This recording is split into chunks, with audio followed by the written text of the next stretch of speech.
ನಮಸ್ತೆ. Happy family Manjunath YouTube ಚಾನಲ್ನ ವ್ಯಾಕರಣ ಭಾಗಗಳಿಗೆ ನಿಮ್ಮೆಲ್ಲರಿಗೂ ಸ್ವಾಗತ ಸುಸ್ವಾಗತ. ನಿನ್ನೆಯ ಸೆಷನ್ನಲ್ಲಿ ನಾನು ಸೆಕೆಂಡ್ ಲ್ಯಾಂಗ್ವೇಜ್ ಕನ್ನಡ ಎಲ್ಲ 19th ಸೆಂಚುರಿಯಲ್ಲಿ ಹುಟ್ಟಿರ್ತಕ್ಕಂಥ ಕವಿಗಳ ಸ್ಥಳ ಮತ್ತು ಕಾಲದ ಬಗ್ಗೆ ವಿವರಣೆ ಕೊಟ್ಟಿದ್ದೆ.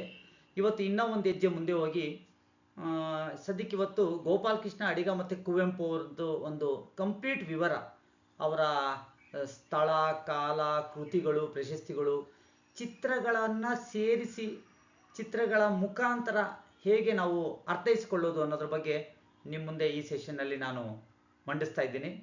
ತಡ ಏಕೆ, ಬನ್ನಿ ಮಕ್ಕಳೇ, ಚಿತ್ರಗಳ ಮುಖಾಂತರ ಕವಿ ಪರಿಚಯವನ್ನು ನೋಡೇ ಬಿಡೋಣ.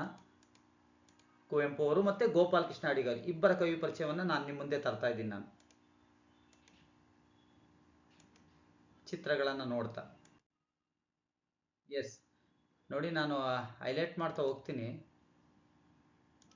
ನೋಡಿ, 1904 ಕುವೆಂಪು ಅವರ ಕಾಲ.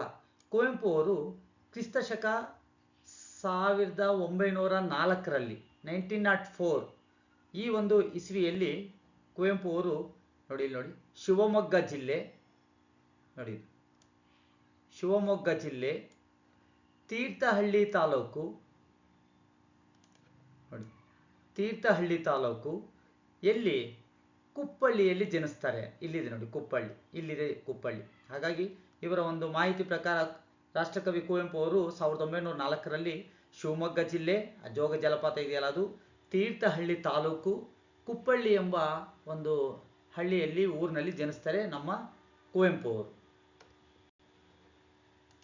ಕುವೆಂಪು ಅವರ ಕೃತಿಗಳನ್ನು ನೋಡ್ತಾ ಹೋದರೆ ನಾವು ಮೊದಲಿಗೆ ಕೊಳಲು ಫಸ್ಟು, ಆನಂತರ ನವಿಲು ಎರಡನೇದು, ಮೂರನೇದು ಪಕ್ಷಿ ಕಾಶಿ ಅಂತ, ಯಾಕಂದರೆ ಕಾಶಿ ವಿಶ್ವನಾಥ್ ಅಲ್ವಾ, ಪಕ್ಷಿ ಕಾಶಿ ಅಂತ. ಕೊಳಲು, ನವಿಲು, ಪಕ್ಷಿ ಕಾಶಿ ಅನ್ನೋದು ನೋಡೋಣ ಚಿತ್ರದ ಮುಖಾಂತರ ಹೇಗೆ ಬರುತ್ತೆ ಅಂದ್ಬಿಟ್ಟು. ಕೊಳಲು, ನವಿಲು ಮತ್ತೆ ಒಂದು ರೌಂಡಲ್ಲಿ ಏನು ಬರುತ್ತೆ ನೋಡೋಣ. ಕೊಳಲು ನೋಡಿದ್ನಲ್ಲ, ನೆಕ್ಸ್ಟ್ ನವಿಲು ನೋಡಿದ್ರಲ್ವ, ನೆಕ್ಸ್ಟ್ ಪಕ್ಷಿ ಕಾಶಿ. ಪಕ್ಷಿ ಸುಮ್ಮನೆ ಈ ರೀತಿ ಕಾಶಿ, ದೇವರಿಗೆ ನಮಸ್ಕಾರ ಆಗ್ತದೆ.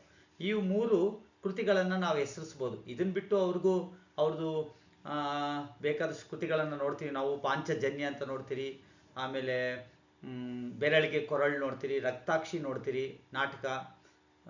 ತುಂಬ ಕೃತಿಗಳನ್ನು ಬರೆದಿರ್ತಕ್ಕಂಥ ಮಹಾನ್ ವ್ಯಕ್ತಿ, ಕವಿ ನಮ್ಮ ಕುವೆಂಪು ಅವರು.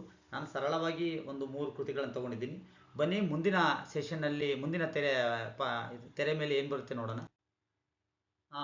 ನೋಡಿ ಮಕ್ಕಳೇ, ಈ ಒಂದು ಪೇಜ್ನಲ್ಲಿ ಇಲ್ಲೊಂದು ಕಾದಂಬರಿ ಇದೆ, ಮತ್ತು ಈ ಕಡೆ ಒಂದು ಡ್ರಾಮಾ ನಾಟಕ, ಅಲ್ಲೊಂದು 3 ಕೃತಿಗಳನ್ನು ನೋಡಿದೆ. ಈಗೊಂದು ಕಾದಂಬರಿ ನಾವೆಲ್ಲು, ಅತಿ ಅದ್ಭುತವಾದ, ತುಂಬ ಸುಂದರವಾದ, ಕುತೂಹಲ ಭರಿತವಾದಂತಹ ಒಂದು ಕಾದಂಬರಿ. ನಿಮ್ಗೆ ಈಗಾಗಲೇ ಗೊತ್ತಾಗ್ತಾ ಇದೆ ಅಲ್ಲಿ ಏನು ಚಿತ್ರ ಬರುತ್ತೆ ಅಂತ. ಇದು ಜಲಗಾರ ತೋರಿಸ್ಬಿಡ್ತೀನಿ. ನಾಟಕ ಸ್ವಿಮ್ ಮಾಡ್ತಾ ಇರೋದು ಈ ಜಲಗಾರ ಸಿಂಬಲ್ಲು. ಈ ಕಡೆ ಏನು ಬರುತ್ತೆ ಗೊತ್ತಿಲ್ವಲ್ಲ, ನೋಡೋಣ ಚಿತ್ರ. ಎಸ್, ನಿಮ್ಮ ಎಕ್ಸ್ಪೆಕ್ಟೇಷನ್ ಕರೆಕ್ಟು, ನಿಮ್ಮ ಊಹೆ ಕರೆಕ್ಟಾಗಿದೆ. ಮಲೆಗಳಲ್ಲಿ ಮದುಮಗಳು, ಅದಕ್ಕೆ ಅದರ ಸಿಂಬಲ್ಲು ನೋಡಿ, ಮೌಂಟೇನ್ನು, ಮಲೆ ಅಂದರೆ ಬೆಟ್ಟ, ಮದುಮಗಳು ಅಂತ ಈ ರೀತಿ ನಾಚ್ಕೊಳೋ ಒಂದು ನಾಚಿಕೆಯ ಸ್ವಭಾವ ಇರ್ತಕ್ಕಂಥ ಮದುವೆ ಹೆಣ್ಣು ಆ ಕಾಲದಲ್ಲಿ ಹಾಗೆ ನಡೆ ನುಡಿ ಆಚಾರ ಸಂಪ್ರದಾಯದ ಪ್ರಕಾರ ನಾಚ್ಕೊತಾ ಇದ್ಲು. ಅದಕ್ಕೆ ಮಲೆಗಳಲ್ಲಿ ಬೆಟ್ಟದಲ್ಲಿ ಮದುವೆ ಹೆಣ್ಣು ಮದುಮಗಳು ಅಂತ. ತುಂಬ ಇದು ಜಲಗಾರ, ಸ್ವಿಮ್ ಮಾಡೋದು ಒಂದು ಜಲಗಾರ. ಇದು ನಾಟಕ, ಈ ಕಡೆದು ಕಾದಂಬರಿ. ಅಲ್ಲಿಗೆ ಕೃತಿ ಒಂದು ಕಾದಂಬರಿ, ಒಂದು ನಾಟಕ ಆಯಿತು ಕುವೆಂಪು ಅವ್ರದ್ದು. ನೋಡೋಣ ಏನಾದರೂ.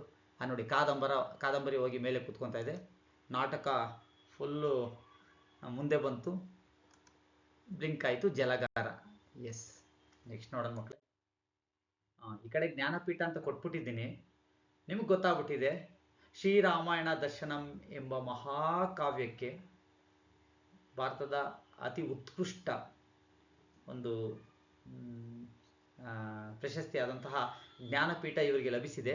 ನಿಮ್ಗೆ ಗೊತ್ತಾಯಿತು, ಅದನ್ನು ತೆರೆ ಮೇಲೆ ತರ್ತೀನಿ. ಎಸ್, ಶ್ರೀರಾಮಾಯಣ ದರ್ಶನಂ ಇದೊಂದು ಮಹಾಕಾವ್ಯ, ಸಣ್ಣ ಕೃತಿ, ಸಣ್ಣ ನಾವೆಲ್ಲು, ಸಣ್ಣ ಡ್ರಾಮಾ ಥರ ಅಲ್ಲ ಇದು. ಇದೊಂಥರ ಒಂಥರ ಯೂನಿವರ್ಸಿಟಿ ಇದ್ದಂಗೆ.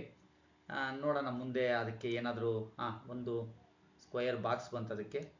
ಎಸ್, ನೋಡೋದಲ್ವಾ, ಭಾರತದ ಅತಿ ಉತ್ಕೃಷ್ಟವಾದಂಥ ಪದವಿ ಪ್ರಶಸ್ತಿ, ಜ್ಞಾನಪೀಠ ಪ್ರಶಸ್ತಿ ನಮ್ಮ ಕುವೆಂಪು ಅವರಿಗೆ, ಅದಕ್ಕೆ ಶ್ರೀರಾಮಣ್ಣ ದರ್ಶನಂಗೆ ಸಿಕ್ಕಿದೆ. ಭಾಳ ಹೆಮ್ಮೆ ಆಗ್ತಾ ಇದ್ದಿದ್ದು ಹೇಳೋದಕ್ಕೆ.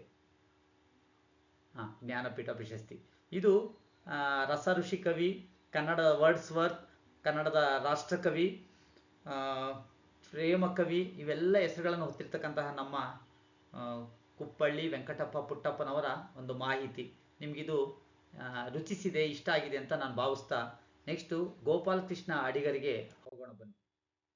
ಕಾಣಿಸ್ತಾ ಇದೆ ಮಕ್ಕಳೇ ನಿಮಗೆ ಗೋಪಾಲ್ ಕೃಷ್ಣ ಅಡಿಗರ್ ಅವ್ರದ್ದು. ನಾನು ಹೈಲೈಟ್ ಮಾಡಿ ತೋರಿಸ್ತೀನಿ ನೋಡಿ. ಗೋಪಾಲ್ ಕೃಷ್ಣ ಅಡಿಗರ್ ಅವರ ಕಾಲ 1918. ನಾನು ಕಾಲಾನುಕ್ರಮದಲ್ಲಿ ಬರ್ತಾ ಇದ್ದೀನಿ. 04 ಆದಮೇಲೆ ನೆಕ್ಸ್ಟ್ 18 ಸಿಕ್ಕದು ನಮಗೆ. 1918 ಇದು 1918.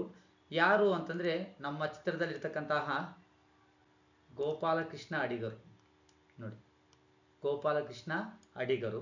ಇವರು ಹುಟ್ಟಿದ್ದು ಉಡುಪಿ ಜಿಲ್ಲೆ. ಆ ಕಡೆ ಈ ಕಡೆ ಸ್ಪ್ರಿಂಗ್ ಆಗ್ತಾ ಇದೆಯಲ್ಲ, ಸ್ವಿಂಗ್ ಆಗ್ತಾ ಇದೆಯಲ್ಲ, ಅದು ಉಡುಪಿ ಜಿಲ್ಲೆ ಕುಂದಾಪುರ ತಾಲೂಕು ಮೊಗೇರಿಯ ಗೋಪಾಲಕೃಷ್ಣ. ಈ ಕಡೆ ಮೊಗೇರಿ ಇದೆಯಲ್ಲ, ಇದು ಅವರ ಕಾಲ ಮತ್ತು ಸ್ಥಳಕ್ಕೆ ಸಂಬಂಧಪಟ್ಟಿರ್ತಕ್ಕಂಥ ಈ ಚಿತ್ರಗಳು ಮಕ್ಕಳೇ. ಬನ್ನಿ ನೋಡೋಣ. ಎಸ್, 1918 ಅಡಿಗರು, ಉಡುಪಿ ಜಿಲ್ಲೆ, ಕುಂದಾಪುರ ತಾಲೂಕು, ಮೊಗೇರಿ. ನೆಕ್ಸ್ಟ್ ಅವ್ರ ಕೃತಿಗಳನ್ನ ನೋಡ್ತಾ ಹೋಗೋಣ.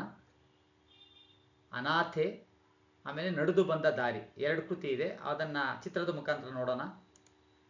ನೋಡಿ, ತಂದೆ ತಾಯಿ ಯಾರು ಇಲ್ಲ, ನೋಡಿ, ತಂದೆ ತಾಯಿ ಯಾರು ಇಲ್ಲ ಅನ್ನೋ ಒಂದು ಭಾವನೆ ಇರುತ್ತಲ್ವಾ, ಅನಾಥೆ ಪ್ರಜ್ಞೆ, ಅದು ಆ ಚಿತ್ರದಲ್ಲಿ ಕಾಣಿಸ್ತಾ ಇದೆ. ಅನಾಥೆ. ನೆಕ್ಸ್ಟ್ ನೋಡಿ,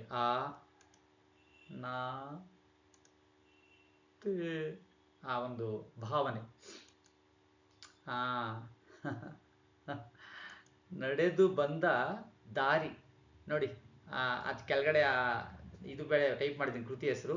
ಆ ವ್ಯಕ್ತಿ ವಾಕ್ ಹೋಗ್ತಾ ಇದ್ದಾನೋ, ಕೆಲಸದ ಮೇಲೆ ಹೋಗ್ತಾ ಇದ್ದಾನೋ, ಏನೇ ಆಗಿದ್ರು ಕೂಡ ಆ ದಾರಿಯಲ್ಲಿ ನಡ್ಕೊಂಡು ಹೋಗ್ತಾ ಇದ್ದಾನೆ ಅಂತ. ನಡೆದು ಬಂದ ದಾರಿ, ತಾನು ನಡೆದು ಬಂದ ದಾರಿ ಅಂದರೆ ಜೀವನದ ಹಿಂದಿನ ದಾರಿಯನ್ನು ಮರೆಯೋಂಗಿಲ್ಲ ಅನ್ನೋದು ಕೃತಿಯ ಒಂದು ಭಾವ, ಅರ್ಥ ಇರ್ಬೋದು. ನಡೆದು ಬಂದ ದಾರಿ ಈ ಕಡೆ ಬಂತು. ಎಸ್.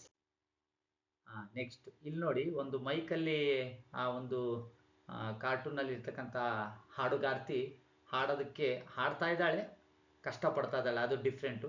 ಮೇಲ್ಗಡೆ ಅರ್ತ್ ಗ್ಲೋಬ್, ಭೂಮಿ ತಿರುಗ್ತಾ ಇದೆಯಲ್ಲ, ಅದಕ್ಕೆ ಭೂಮಿ ಗೀತೆ. ಇದು ನೋಡಿ, ಅರ್ತ್ ಭೂಮಿ, ಇದು ಗೀತೆ, ಸಾಂಗು ಅಥವಾ ಮೈಕ್ ಇಟ್ಕೊಂಡು ಸಾಂಗು. ಇದನ್ನ ಸಿಂಬಲ್ ಆಗಿ ತೋರಿಸ್ಬೋದು. ನೋಡೋಣ. ಭೂಮಿ, ಪೃಥ್ವಿ, ತೀರೆ, ವಸುಧ, ಹಾಡೋದು, ಮೈಕ್ ಇಟ್ಕೊಂಡು ಹಾಡೋದು. ಸುಮ್ಮನೆ ನಾನು ನಿಮ್ಮ ಒಂದು ಇದಕ್ಕೆ ಕೃತಿ ಹೆಸರೇನು? ಭೂಮಿ ಗೀತೆ. ಇದು ಅವರ ಒಂದು ಅತಿ ಅದ್ಭುತವಾದ ಮತ್ತೊಂದು ಕೃತಿ. ಯಾರ್ದು? ಗೋಪಾಲ್ ಕೃಷ್ಣ ಅಡಿಗರ್ ಅವ್ರದ್ದು. ಚಂಡಮದ್ದಳೆ ನೋಡ್ತಾ ಇದ್ರಲ್ಲ, ಡಮ ಡಮ ಡಮ ಡಮ ಡಮ ಡಮ ಡಮ ಡಮ ಡಮ ಡಮ. ಕೇರಳದವರು ಯಾವುದೇ ಒಂದು ಪ್ರೋಗ್ರಾಮ್ ಆದರೂ ಕೂಡ ಇತ್ತೀಚೆಗೆ ಇದೊಂದು ಟ್ರೆಂಡ್ ಆಗಿಬಿಟ್ಟಿದೆ. ಇಂಥದ್ದನ್ನೇ ಕರೆಸಿ ಡಿಫ್ರೆಂಟಾಗಿ ಮದುವೆ ಮನೆಗಳ ಹತ್ರ ಅಥವಾ ಯಾವುದನ್ನ ಒಂದು ಬಟ್ಟೆ ಶೋರೂಮ್ ಓಪನ್ ಆದರೆ, ಒಂದು ಜ್ಯುವೆಲರ್ಸು ಓಪನ್ ಆದರೆ, ಇವ್ರನ್ನ ಕರೆಸಿ ಕೇರಳದ ಚಂಡಮದ್ದಳೆಯನ್ನು ಬಾರಿಸೋದೊಂದು ಪ್ರತೀತಿಯಾಗಿ ಬೆಳೆದು ಬಂದ್ಬಿಟ್ಟಿದೆ. ಇದು ನಮ್ಮ ಗೋಪಾಲ್ ಕೃಷ್ಣ ಅಡಿಗರ ಮತ್ತೊಂದು ಕೃತಿ, ಚಂಡಮದ್ದಳೆ. ನೆಕ್ಸ್ಟ್ ಇವ್ರ ಪ್ರಶಸ್ತಿಯನ್ನು ನೋಡ್ತಾ ಹೋಗೋಣ. ಈ ಕಡೆ ಬಂದ್ಬಿಟ್ಟಿದೆ ನೋಡಿ, ಕೇರಳ ಅತಿ ಸುಂದರವಾದ ಹಾವುಗಳ ನಾಡು, ದೇವರ ನಾಡು, ಮತ್ತು ಅಕ್ಷರಸ್ಥರ ಬೀಡು, ಕರೀರಿ, ಏನು ಬೇಕಾದ್ರೂ ಕರಿಬೋದು. ಅದಕ್ಕೆ ಗೋಪಾಲ್ ಕೃಷ್ಣ ಅಡಿಗರ್ ಅವರಿಗೆ ಕೇರಳದ ಕುಮಾರನ್ ಪ್ರಶಸ್ತಿ ಸಿಕ್ಕಿದೆ. ಕೇರಳ ಒಂದು ಟೂರಿಸ್ಟ್ಗೆ ಬಹಳ ಮುಖ್ಯವಾದ ಸ್ಥಳ. ಕೇರಳದ ಕುಮಾರನ್ ಪ್ರಶಸ್ತಿ ಇವರಿಗೆ ಲಭಿಸಿದೆ. ನೋಡೋಣ ಮುಂದೆ. ಕೇರಳ ಕುಮಾರನ್, ಈ ದಾ ಬ್ಲಿಂಕ್ ಆಗುತ್ತೆ ನೋಡಿ, ಅಷ್ಟೇ, ದಾ ಬ್ಲಿಂಕ್ ಆಗಿ ಕೇರಳದ ಕುಮಾರನ್ ಪ್ರಶಸ್ತಿ. ನೆಕ್ಸ್ಟ್ ಕಬೀರರು, ನಿಮಗೆ ಹಿಂದಿ ದೋಹಗಳನ್ನು ಬರೀತಾರಲ್ವ, ಕಬೀರರ ಚಿತ್ರ ಇದೆ, ನೋಡೋಣ. ಕಬೀರರು, ಸಮ್ಮಾನ್ ಇದೆ. ಎಸ್, ಮಧ್ಯಪ್ರದೇಶದ ಕಬೀರ್ ಸಮ್ಮಾನ್ ಪ್ರಶಸ್ತಿ.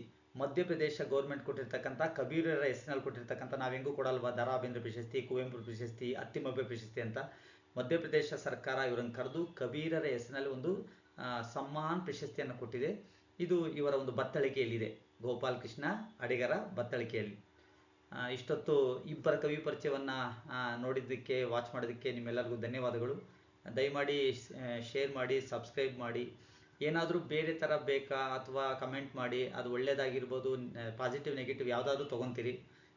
ಇನ್ನೂ ಇದೇ ಥರ ಕವಿ ಪರಿಚಯಗಳನ್ನ ಎಲ್ಲ ಮಾಡಬೇಕಾ, ಮಾಡಿ ನಾನು ನಿಮಗೆ ಅಪ್ಲೋಡ್ ಮಾಡೋದಕ್ಕೆ ನಾನು ಪ್ರಯತ್ನ ಪಡ್ತೀನಿ.